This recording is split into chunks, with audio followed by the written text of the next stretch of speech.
It's truly an honor and pleasure to be here. What I thought I'd focus on is the histology that we've been working on to really phenotype different types of pelvic organ prolapse. Oh, shoot. Oh, okay. Sorry. I have no disclosures. So pelvic organ prolapse, I'm sure as everybody knows on this call, is a complex multifactorial condition. And I feel like you can never emphasize that enough when studying this. I focused on studying the uterosacral ligaments, which provide the apical support of the vagina and the pelvic organs. There are three levels, as everyone knows. There's the apical support, the uterosacral cardinal complex, the paravaginal attachments, as well as the pelvic floor. And I believe all of them are equally important and work together. But we've chosen to study the apical support to study human tissue because it's actually ideal because you can get tissue from both controls and prolapse easily because at the time of hysterectomy, you can biopsy those specimens. And loss of apical support is associated with advanced pelvic organ prolapse. I'm sure everybody's familiar with the optimal trial where they demonstrated that recurrent pelvic organ prolapse occurs 60% of the time in women at 5 years after uterosacral ligament fixation at the time of hysterectomy. And there's a 10% reoperation rate at 5 years in that study. Given that we do approximately 350,000 surgeries for pelvic organ prolapse a year, that translates out to about $35,000 patients a year needing recurrent surgery for recurrent pelvic organ prolapse. I don't know why okay, sorry. So risk factors for prolapse, there was a nice meta-analysis done by Vergelt et al. For primary prolapse, it's vaginal delivery age, parity, and BMI. And for recurrent prolapse, it's actually the stage of prolapse at the time of surgery becomes important. And then what's been shown inconsistently, which makes it so complex to study, is that we have constipation, pulmonary disease, menopause, family history of hernias, family history of prolapse, and diabetes for primary pelvic organ prolapse. And so it's important to understand really what causes the tissues to fail. And I think we're really struggling in the field because in the literature, traditionally, we've had inconsistent relationships between the histology of the uterosacral ligaments, which is the extracellular matrix, the smooth muscle, nerves, arteries, veins, and prolapse status. We also have wide variations in sample size, racial components, menopausal status, and the techniques and the criteria used for assessing the histology. And so in order to really change the risk reduction for our patients, it's really important for us to understand the etiology of how pelvic organ prolapse develops and how it recurs. So who is at risk for developing prolapse, I think is the first question. Who is most likely to fail surgery? What causes the tissues to fail? And are there specific prolapse phenotypes that exist that would explain the discrepancies in the risk stratification, differences in the histologic content, and clinical outcomes? And I think until we really understand these questions, we won't really be able to move the needle in our outcomes. So precision medicine is becoming increasingly popular. It's a concept where you start with your tissue of interest, your biopsy, you run them for panomic studies, network analyses, you can identify targets, test those targets in vitro and in vivo animal models, develop a treatment, and then monitor and bring it at a global level. I did a fairly recent PubMed search just looking at pelvic organ prolapse and the omics studies. We're still pretty in our infancy at this point. But we're getting there, I'd say. The opposite is sort of systems biology, where the whole is greater than the sum of the individual parts. And this is sort of comparing the two. So on the left is kind of where we are with pelvic organ prolapse, looking at specimens of tissue, blood, urine, stool, trying to identify the phenotypic groups, do our analyses, identify pathworks. pathways and networks. But then really systems biology is how do we take that to a further level, saying how do networks interact with other networks? How do organ systems interact, as a person, as a whole body made up of many organs? And I think we can also apply this to our field. So this is where our journey is. We're still quite in the infancy stage. And I thought I'd really use this lecture just to talk about histology alone and not some of the pathways we found to really understand what the basis is of where our research is going. So I won't say for how many years, but probably close to 20 years, we've been looking at biopsies of the uterosacral ligaments. We biopsy right at the insertion level where we actually cut the ligaments during hysterectomy. It's also a very consistent spot, which can be reproducible, and the histology changes along the ligament. We preserve these in paraformaldehyde. We perform an immunohistochemical staining, and we can talk about the histologic quantification system that we've developed to routinely evaluate these tissues in a systematic way. I think that's, as I mentioned before, that's one of the problems. If everybody's using a different system, how do we know what we're starting with and ending up with? And then as Dr. Guest mentioned, we have a histopathologist who blindly scores our tissues. And it's actually nice to work in a team for team science because he has exquisite expertise in this. And so, what we've come up with, here are some views. If you've noticed here up at A and B, this is just a high power magnification. You can see a little better at C. The proximal USL is made up of smooth muscle bundles, well-defined, surrounded by connective tissue, nerves, arteries, and veins. And you can see on the left here in panel E, this is a higher magnification, and you can see the smooth muscle fibers are densely bundled together in the smooth muscle fascicles. But you can see in F, this is a patient with pelvic organ prolapse who has lost some of those smooth muscle fibers and smooth muscle cells. We term this as smooth muscle fiber dropout. What we've also found is that in prolapse patients, and mind you, this is all biopsies at the proximal, right at the cervix within less than a centimeter, we found adipose, which in the middle of the uterosacral ligament, which is not characteristic. And we've also found, excuse me, immune cell infiltrates, as you see on the far right. All of those dark dots are immune cells. These are some pictures just of neurobundles, and we've also found some immune cells surrounding the neurobundles as well. Interestingly, the endothelium of vessels should have one cell layer thick. And in our patients with prolapse, we're seeing increased neointimal hyperplasia up to about 8 cell layers or more, which is abnormal. So Dr. Johnson's on this call. He's also part of our team. He helped us develop this looking at unbiased principal component analysis of all of our uterosacral ligaments. This involves controls and pelvic organ prolapse specimens. And you can see the controls are the green dots, the prolapse are the triangles. And then what we looked at were all these different features of, did we see inflammation, smooth muscle fiber dropout, did we see adipose, and did we see the vascular changes? And interestingly, it really formed 3 specific groups, and one what we call undifferentiated, meaning that these ligaments actually look normal and were undifferentiated from the controls when blinded with our histopathologist. And what I'd like to point out is you see very few green in this lower quadrant with inflammation, which we found really fascinating. And so this is looking at a deeper dive. So if we want to go into our biobank of tissues and what are we going to pull out in the freezer to say, what are these real phenotypes?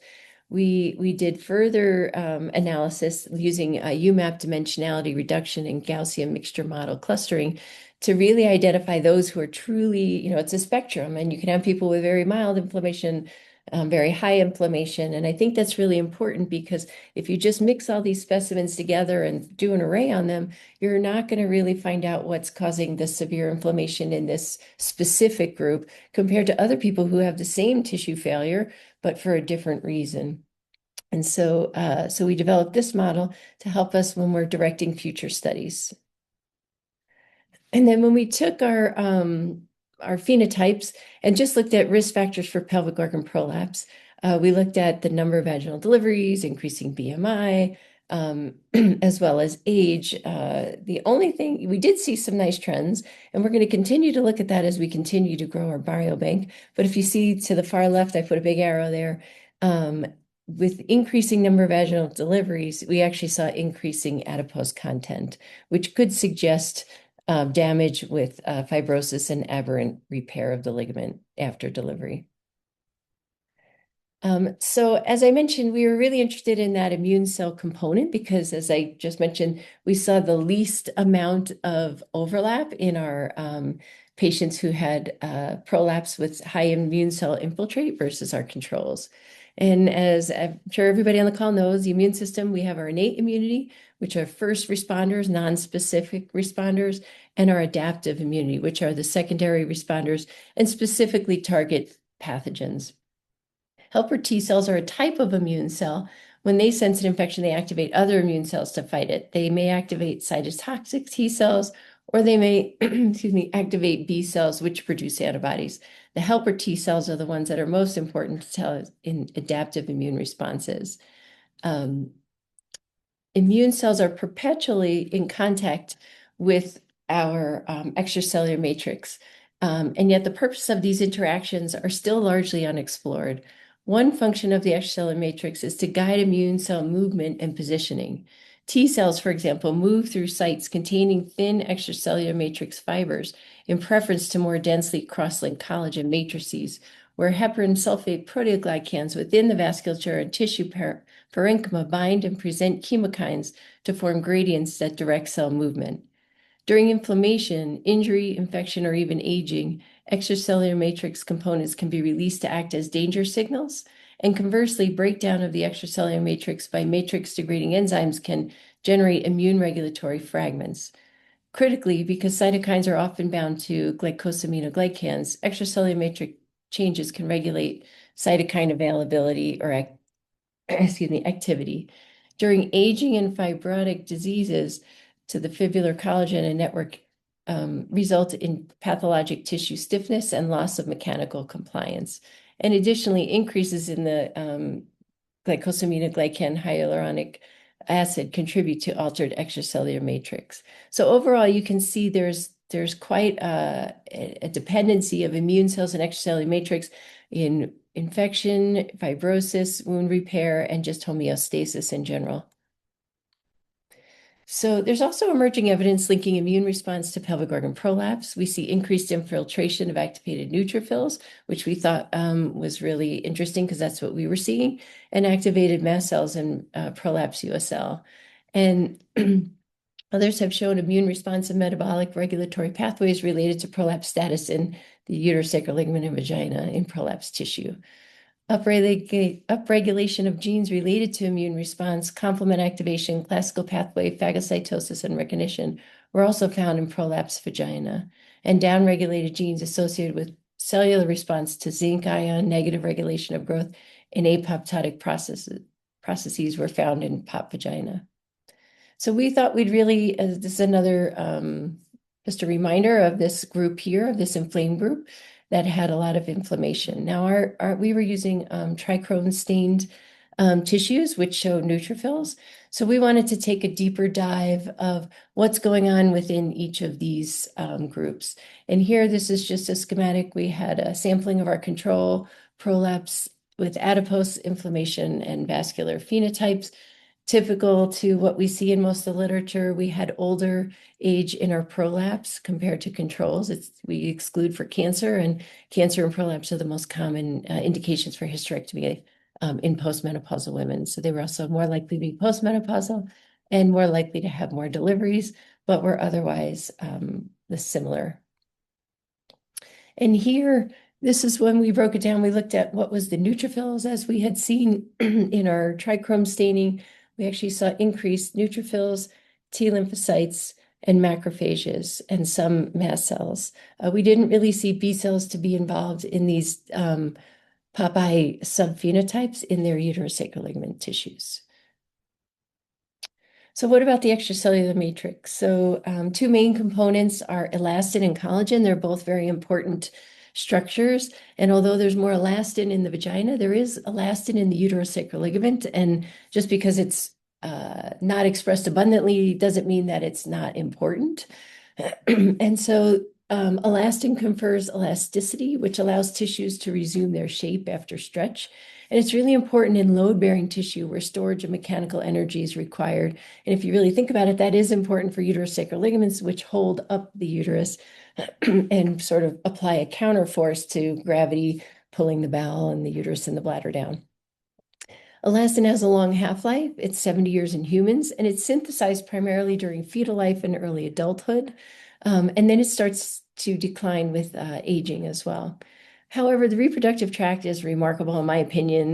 The uterus is an exception to this rule, where elastogenesis commences with each new pregnancy, followed by removal of elastin following parturition. And even when you think of the menstrual cycle, you have continual regeneration and renewal of the endometrium. And so I find the reproductive tract super exciting to study because of those reasons. Collagen, in contrast, is synthesized and remodeled through an individual's lifetime. It provides the structural integrity and a little bit of elasticity, depending upon the type of collagen. There's many types, which I won't go into today, but the turnover decreases with aging, particularly after age 40, but it's essential in wound healing. And we have robust animal studies looking at murine, vaginal, and pelvic floor tissues. However, elastin and collagen turnover contributes to prolapse progression in humans still remain unclear. And so, I'm sorry, I'm losing my voice. In this study, we were looking at elastin expression in our different prolapse phenotypes to see if that made a difference, as well as our collagen. So we had 37 controls, 27 Pop A, 19 Pop I, and 17 Pop V. Again, you can see our prolapse patients are older than the controls, more likely to be menopausal and have higher vaginal deliveries. However, BMI and all the other things, except for estrogen use, which our patients tend to use more vaginal estrogen. And here's samples of what some of the elastin staining looks like in the uterosacral ligament. And Dr. Orlicki is our histopathologist who, and I'll show you in a moment, came up with different ways to look at the elastin fiber. There have been some in vitro studies showing clumping. We wanted to see if we would see that in our human tissue and how that might compare.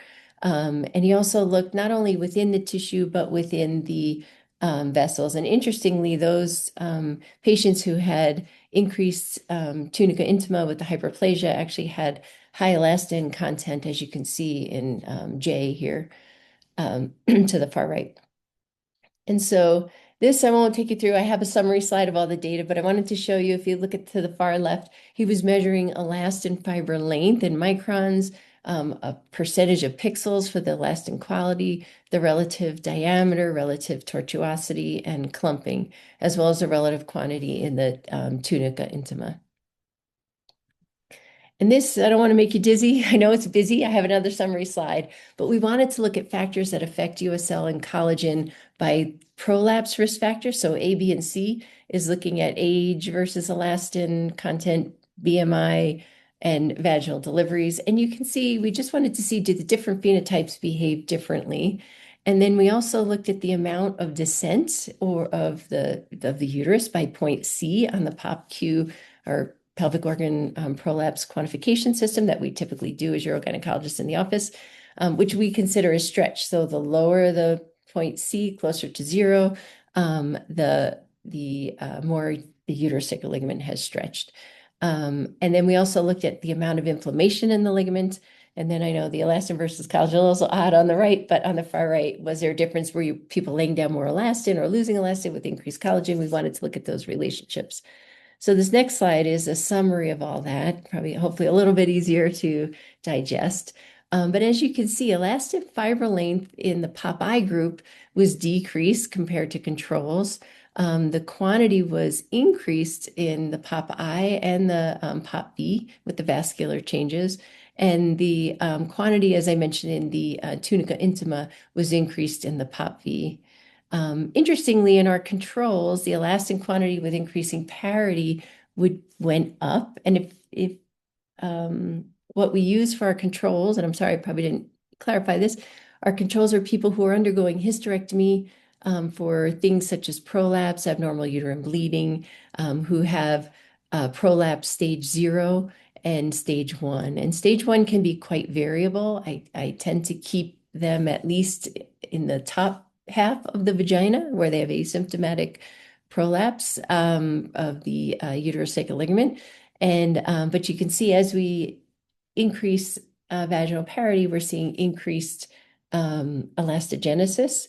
And interestingly, the more it stretched, we saw that it was decreasing in our controls. And that really was our stage 1 because they were milder prolapse. So I think this also shows a lesson that we can't just, prolapse is a spectrum, and it's not just stages. We use the stage as, well, they're symptomatic, and stage 2, what are you going to do about it? You're not going to do anything if somebody's not symptomatic at stage 1. But I think in understanding the pathogenesis of prolapse, it's important. I'm not going to do a hysterectomy if somebody shows up with very mild prolapse, but I think as we study these other women showing up for other things, that maybe their prolapse, we probably just caught them before their prolapse got symptomatic in time, and who knows where they are, or maybe they won't, right? I think that's where following these patients up, which is what we're doing now, to see once they've had their hysterectomy, who's going to fail and what did their histology look like before that initial surgery, whether it was for prolapse, symptomatic prolapse, or asymptomatic prolapse.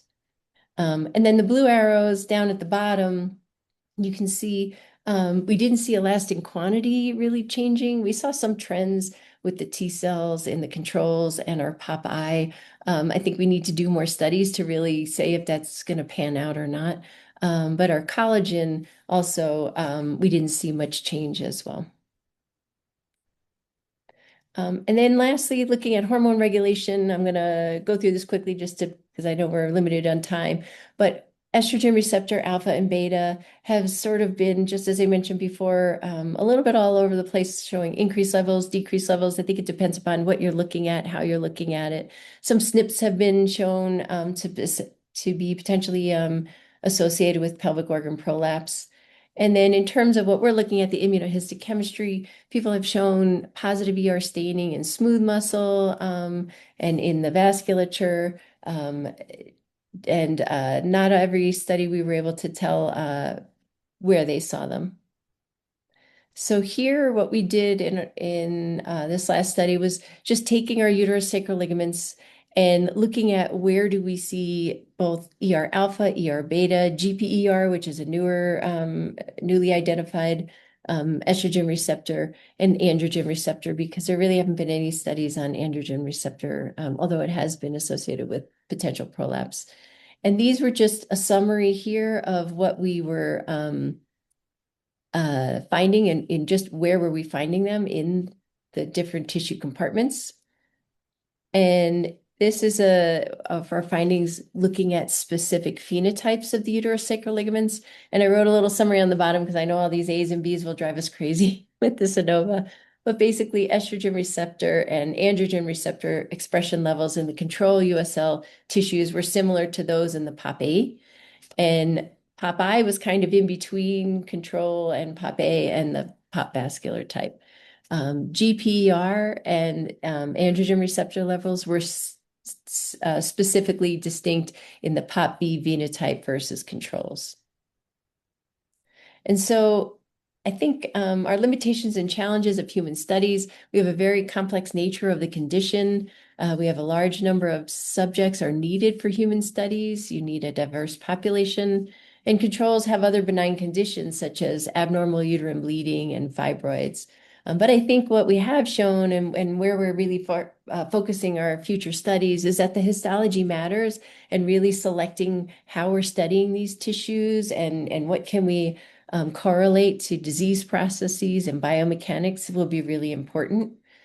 And I think in going back to precision medicine and systems biology, I think we can continue heading that way using larger studies, data sharing, as I mentioned before, following up on these people and who fails, who doesn't. I think I think who doesn't fail to me is probably the most interesting people because they've outlasted the others. We know we're starting with weak tissue. They had prolapse to start, so I'm really interested in that group. And then developing targeted animals. We have really good animal models, but they don't match all of these phenotypes. And I think we need to start looking at how do we make models match that. And then correlating with biomechanical properties with each phenotype and the different things that are going on. And I think we can continue to build our infrastructure for larger scales and investigate these immune pathways that we are starting to see to hopefully understand regeneration better. I want to thank my team. We have a big team of many collaborators that I'm very thankful for, as well as our funding resources. And I want to thank everybody. And if there's any questions, I'm happy to answer.